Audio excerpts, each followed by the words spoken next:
এই মামা, এটা কি করতেছেন? ইলিশ মাছ। এটা কিসের ইলিশ?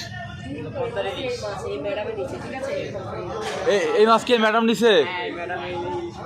এই ম্যাডামে? এটা কোথায় ভাইয়া? মানে আমরা এখন কোথায় আছি? মানে মাওয়াতে আসা হয়েছে এই ইলিশ খাওয়ার জন্য। হ্যাঁ, তো এই যে ম্যাডাম যে এই ইলিশ কিনলেন, কেমন লাগতেছে? আপনার কেমন লাগতেছে? ভালো লাগতেছে। আমাদের এই দোকানে অনেক ধরে কাস্টমার নাই, মামারা আসছে, ম্যাডাম আসছে আমাদের এখানে। এখন দেখা যাচ্ছে অনেক মামার দোকান ভরে গেছে কাস্টমার দিয়ে, অনেক ভালো লাগছে আমার।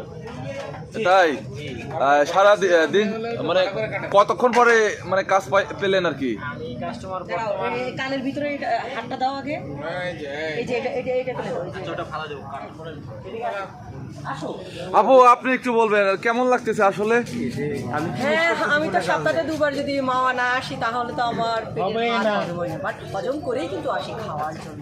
আমি জাস্ট মাওয়া আসলে একটু রাইস। কয়বার আসছেন মাওয়া? আমি মাওয়া কয়বার, একাধিকবার, হিসাব ছাড়া। একাধিক মানে মানে একের অধিক মানে শত উপরেও যেতে পারে।